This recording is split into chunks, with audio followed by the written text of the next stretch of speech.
just a second. You can keep it on that slide. What were you asking me? So we have about 98 subscribers on Instagram. We're looking for about 2 people. We're looking for anybody here who can sign up for Gold Coast Aquarium Society on Instagram. Follow it. As a follower to put us over the 100 mark, puts us in a different category. And we now have a YouTube channel for Gold Coast Aquarium Society. So you're going to see some great videos coming up that we sponsor. So the club is really doing a lot to promote our hobby, promote our fish keeping. And on that note, today it's my pleasure to introduce Gary Lang, who's come here from St. Louis. He's going to speak to us on keeping rainbow fish, breeding rainbow fish, and answer the questions that you may have. With that, here we go. Gary?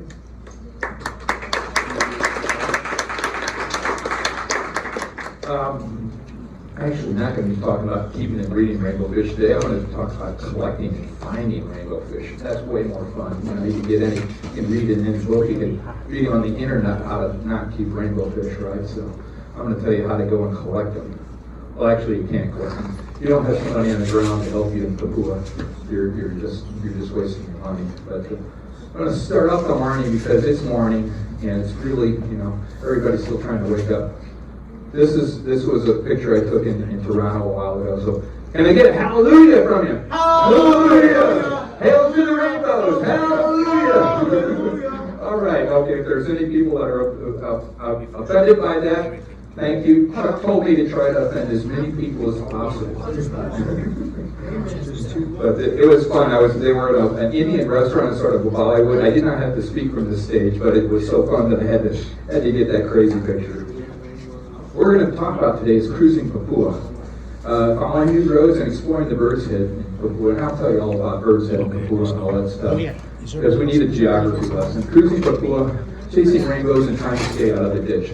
There's getting to be more and more roads there. When we first went there, you could only fly into most of these villages. Now there's roads in a lot of places. Roads are good, roads are bad, because once the road gets there, then they start degrading the area. They start putting pesticides, you know, raising palm oil plantations and destroying the creeks. So, but the roads help us get there and find new species. Staying out of the ditch, that's important. That wasn't good. Topics today, we're going to talk about trip 5 back to Sarmi, trip to Obruk, all these names, trip 6 to Oxaville, which is a landlocked city. Everything comes in by plane to that city, no roads. The tuning to the bird's head, we'll talk about what a bird's head is, and the bird's head bosemani. You know that ugly little fish that you guys have? You know, that everybody knows what a bosemani is, right? We'll talk about that. It's like half orange, half blue. That orange half, yeah, a guy took a blue fish and an orange fish and stuck it together, and you look at, that's such a strange looking color, but it is great. Yeah, absolutely. And then a new rainbow fish found. So I've made 7 trips now to New Guinea, and we're probably conservatively at 15 new species. We've already got about 4 of them named, and it really is, every time we go someplace, and they're destroying things at a crazy rate over there, just like they are in South America, but we're trying to find new stuff and bring it. Okay, geography lesson. Down here is Australia, the tip of Australia, and there's New Guinea. It's the 2nd largest island in the world. You know, Greenland's the largest island in the world. You notice here, they call this a brush turkey, essentially. That's what the natives say. So here's the bird's head here. So that's what we'll talk about, fishing here in the bird's head, the bird's neck, and then the rest of the bird, and there's the tail. You don't believe me? See, there's a bird. There's a brush turkey. So you got the head, the tail, and the tail. So that's what they talk about in New Guinea. Big island. Okay, the island consists of 2 countries. On the western side, it was normally known as Irian Jaya. That's controlled. JFK gave that part of the island away to save communism. He gave that to Indonesia many years ago. Now they're bringing a lot of the Indonesians over to Irian Jaya, but it's no longer Irian Jaya. It's called West Papua. If you wanted to, the eastern side has always been called Papua New Guinea, so it makes it a little bit difficult. I can't land on the western side and drive across. I have to fly back to Jakarta to get to the eastern side, so I've never made any trips to the eastern side. So How long does it take to get there? it takes forever. Just wait, I'm getting there. Okay, we normally fly into Sentani. Lately we've been flying into Sarong on the Bird's Head, but we fly into Sentani. There's usually one or two of the missionary friends of ours. Again, we didn't have to camp inside. Maybe this is why Marco didn't go with us anymore, but essentially look at all the stuff around and when the rats were scurrying around at night, I think that kind of got him turned off. So what's a few rats when you're going fishing, But that was our camp place for the night. It worked, and it rained so hard that night. I was so glad that we were under a tent. This was the fish that we caught there from Soho affluent, probably Lorenzai. Oh, I thought I had another picture in there. Hey, we're here at the hotel and the guy's servicing the car for you. What work can you ask? Do you get this sort of service at your normal hotel? They clean the car for you? That's great. Easy living. We didn't even have to cook. Go to a restaurant that's nearby. It's almost like fishing in Fort Lauderdale, right? You go out, collect your native fish, and then go to the restaurant. So it was great. Drinking lemonade, rehydrating. You always go to a place that has filters, though, because you definitely want to have good water, because you get sick, you're going to be sick for a long time. Upper tour, this is Kali Ibram. This is a new rainbow fish. I haven't described it yet. Nice clear water, karst topography. So karst topography means lots of limestone. So it's really hard water there, but the water was crystal clear. This water was about 4 foot deep here. You see this rainbow fish here? That's about the best picture. Bright yellow fish, and it had a stripe on the top. It was trying to entice the females back into the brush. But you see those places, and it's great. There's a jumbo perch there. This was a little bitty one, only about 3 inches, but they get about 18 inches, so they're really kind of a neat looking fish. We've never been able to catch enough of them to bring back, and they would be upset though, because that's a food fish, so we wouldn't want to really bring back a food fish. This is the fish that we caught. This is our photo tank, and that's not a bad picture for being in the photo tank. That is what they look like in the aquarium without the flash. Normally when you see white on the side of your fins on your fish, you go, uh-oh, something's wrong with my fish. As they become adults, we realize that that's the way the fish look, and when they're happy, it gets nice and white on there. So, it's not a disease, and that's what they look like. So bright yellow. Chilorthena and the rainbow in the genera in general is very fast. They like lots of movement in the water, lots of aeration, cooler temperatures. You want to keep them below 80 really, but they're like a rainbow fish on a cappuccino. They just swim all the time. They're always flashing, chasing females. They're just a great fish. This is Chilorthena multi-Kali Azri. I lost this one, so some of these pictures, sometimes you get stuff back, sometimes you don't. Do I have a picture of it? No, I don't. I thought I had a picture of it in the fish tank, but a nice, kind of a nice fish. I didn't have. I thought I had one. That was the day I had Montezuma's revenge, so I was just sitting up on the top, taking pictures and smiling at the guys. Kali Ore, I think I do have one of these. Yeah, there it is. That's when the males. He went and killed the female on me, so just like cichlids, rainbow fish can be assholes too. They can give you trouble. I mean, athlete often comes with intelligence, right? Yeah, whatever. I don't know. Sometimes it's trying to go for territory. Finally, we got to the end of the road in Sarmi, and what you don't see out here, just beyond this river, this muddy river with crocodiles are, is a big beach, and Marco's out there, my Italian friends, going, oh, look at the beach, and then 8 of us going, oh, there's a lot of crocodiles out there, and right on the beach and stuff, and we're waving at Marco, he's too far away, and we're waving, and come back, Marco, and he just, hi, well, croc comes out, oh well, But on the other side, they had a logging operation. And he's like, how did they get the logs? There's no bridge there. Well, they had a barge. They just loaded them right from the ocean. So this is happening all over the place over there. They're logging the heck out of everything and putting date palm oil plantations everywhere. It's just a shame what's happening. So here we were bringing him back to our missionary friend's place. He had a couple of homemade tanks there, so it was nice to have a place to put them, mark everything carefully. Wild fish really stress badly, so you're trying to keep them alive and everything, but you bring back nice small fish. You don't ever bring back any full-size adults.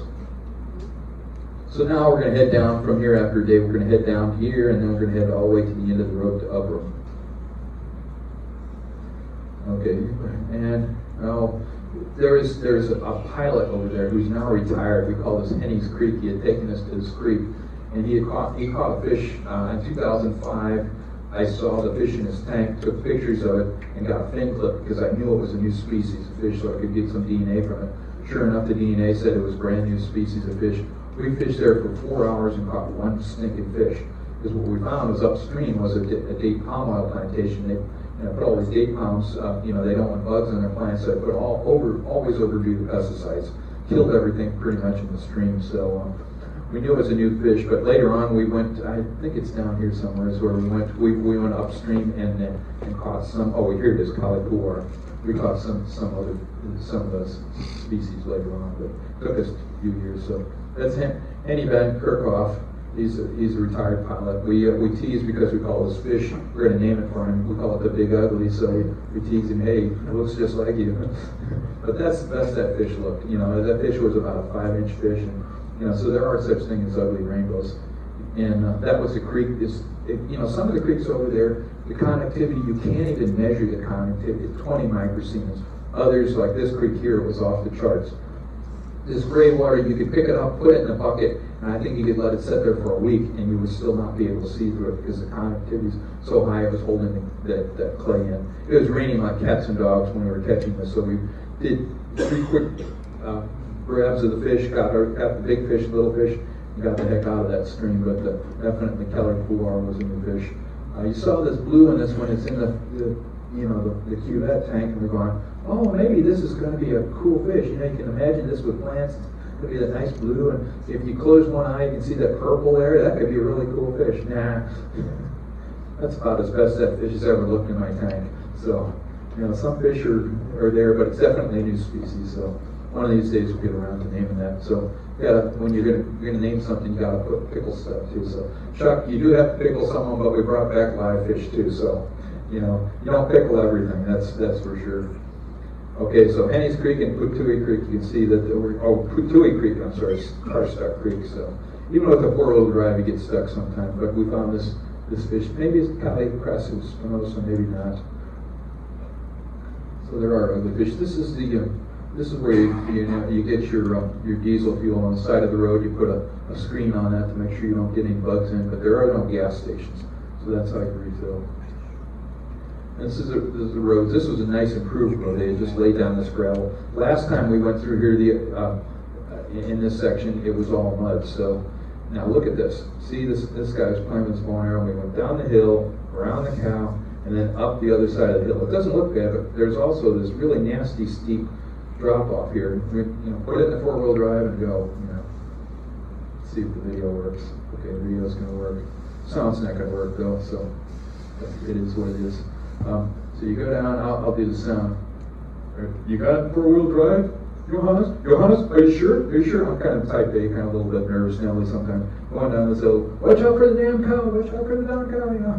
Watch out for the other side, but you got to get enough speed. Now, you can't go down really slow because you got to get up the other side. You don't quite see what's going on the other side there. But and if you hit a cow, man, it's going to be like probably $10,000. They always want more when you hit animals than they're really worth. But get up the other side and you go, piece of cake, So, but anyway, that just gives you an idea of some of the stuff. I think I got a picture of my trip number 7. So that was a piece of cake. Our guy got the truck stuck in a brown mud that was literally up to over his knees. It was just incredibly nasty. So the trucks had to pull each other out. You got these. Well, no, maybe in New Jersey you have bullet holes in their signs, but do you have that in Florida too? So they've got little pellet guns over there. But we're gonna go down to Ubrub down there. So you are here, son. So we got to the end of the road. Here's the Ubrub village. Again, we spent an hour talking to the chief of the village to get permission to fish in all these areas, and then we're going to talk about some of these areas that we're going to fish in. I promise you, we actually have some nice fish. There's a Google Earth image of this beautiful blue water spring type stuff. Now, not springs like we think of here as, well, I guess you do have some warm water springs down here, but so the stuff that you can walk in without freezing to death. but nice clear blue water, so they're coming right out of these, these spring-fed areas. It's nice and clear, just beautiful water. Again, we didn't have to sleep out in the tent. They had a nice abandoned house that we got to sleep in. We had to share it with a few residents. But like this spider, that was about a 4-inch spider, and that one looked like it could really bite you. That looked poisonous. So we just left him in the speaker, and we stayed in the other room, left him alone. Crickets, that's about a 6-inch antennae on those things. Different moths. So just you see all sorts of things that not just fish have fun with. Beautiful clear stream though. But the water was so swift here, we really could put a seine in there. So one of the young ladies was helping us with her cast net. If you ever tried to do a cast net, those things are not the easiest things in the world. You stick one in your mouth and try to sling it out there. Unfortunately, those cast nets usually end up messing up the fish.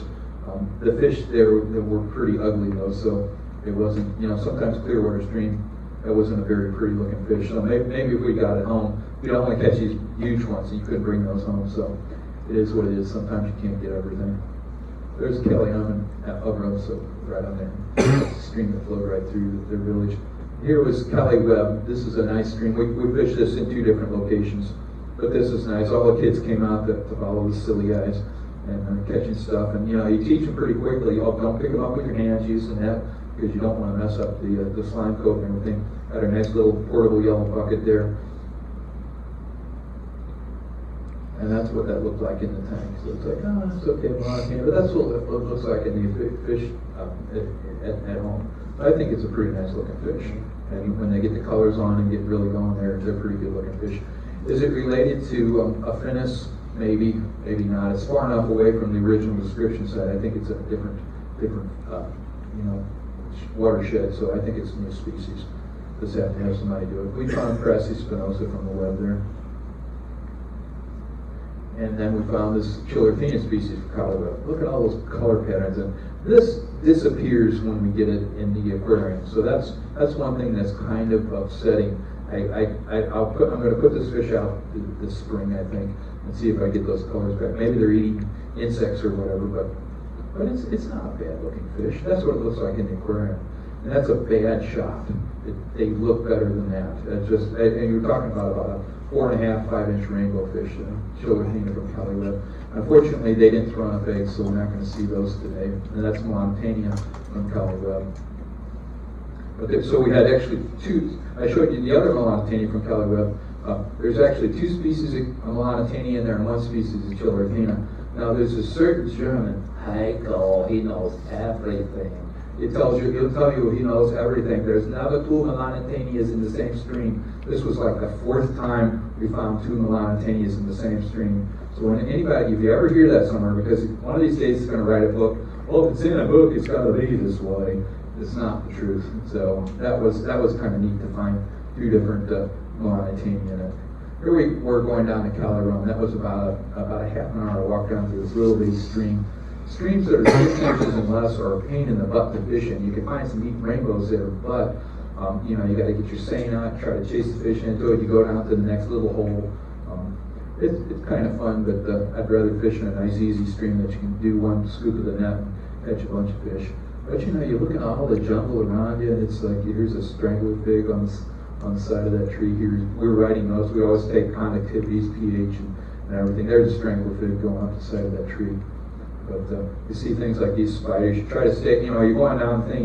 You're catching all these spider webs in your face. You just hope that one of these guys don't come along with it and give you a bite. There's an ugly picture of a Chillertina Caliron from that. I think I've got a picture of him. No, I don't have a picture. I thought I had a picture of that. And an Aphenis from Caliron. That's what they look like in the aquarium. So pretty nice one. We lost that Chillertina, unfortunately. So sometimes you win, sometimes you lose. And this is literally what happens everywhere we go. We've got all these people going around, and I know later on Henny goes, yeah, they're saying you guys are crazy because you're sitting there playing with these rainbow fish and looking at stuff. So someone's not working on this. But, an idea. So that's good sized fish. About a 4-inch fish, and they literally get to about 5 inches full grown. So we've really been seeing some nice stuff there. And this is an Aphenis from Calycina, so you can see some of these fish are related. You got the black line through their nice red fins and everything. Certainly it was a long way away from where this Eric's fish was caught. But that was a fish. You can barely see a twin bar on it, nice bright orange. And we caught 3 males that looked this color. So one of these males I think ended up in the pickling jar, but the rest of them they caught were all these tiny fish. And all those tiny fish, they grew up and they all went to Europe. None of them looked like this fish. So it was like, okay, was this back in our mind? We remember that, sometimes you can catch 2 Melanitania there. Could we have only caught 3 orange sports? To me, it seemed impossible. But I think there was probably a second species there. And someday, if we get back to that region, we're going to have to refish that and catch more of the tiny fish. Fish that are 3 inches, 4 inches, you just can't bring them back. That's what the fish looks like from the lake that's a little bit further down Lake Hooter. We do have eggs of this in the auction today. That's what Daddy looks like. Do any of you guys go to Corey's Co-op? His YouTube videos. He's got a video of my fish room, and he's got this fish. Sometimes people go, "Oh, you're messing with the colors in Photoshop and all that jazz." I really try not to do that. These Hooter fish are not all that big, maybe about 3 inches total size for me. So it seems like a little bit smaller fish, but just absolutely awesome colors on those guys. His video actually shows this fish, so I guess you can mess the video up, but it's a lot harder than you can with a still picture. But that's what those guys look like. And this is what we were after. We were after the Pseudomyopil reticulans. This fish was caught in 1998. That strain that's been in Europe for many, many years. It's about 1.5 inch Pseudomyopil. We looked all over. So after a while, we were catching, just another stupid bozeman. I get flipped in that on. We went to every little stinking stream, because that's where little fish should be.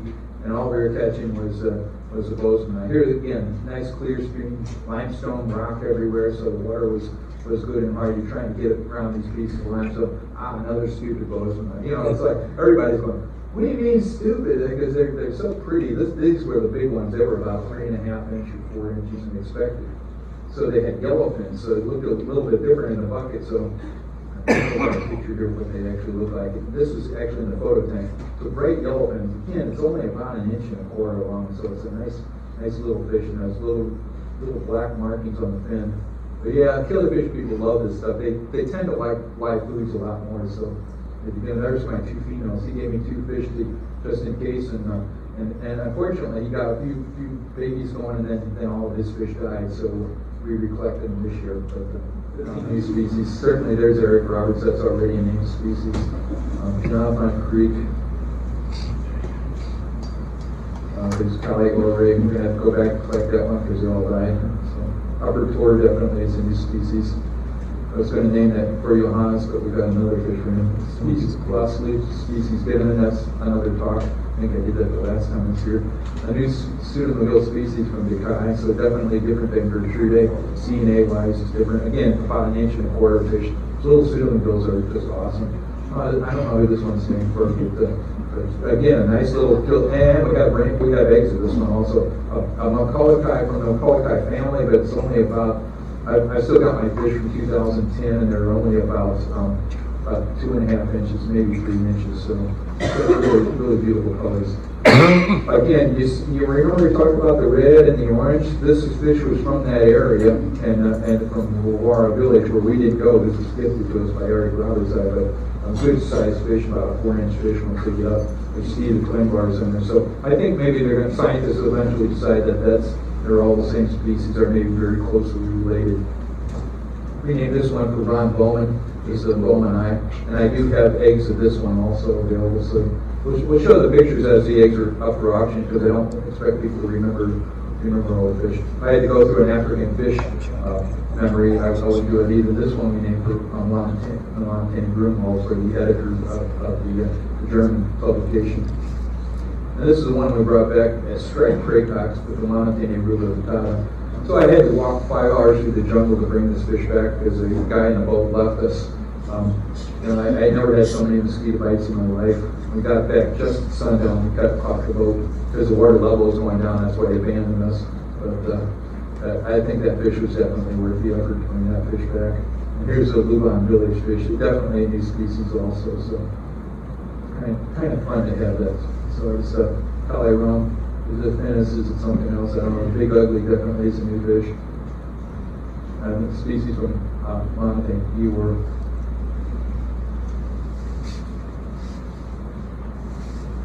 And then, you know, that was a new species. I'm not sure the thing we brought back was, I don't know, sparkle definitely is a new species. Is it a new species? Is it not? We'll have to argue. Definitely. I think maybe what we should do is, there we go, last slide. How can I get these fish? Now, you guys are down here. I don't know if you can, how much access you have, but Seagrass Farms now has some really good fish.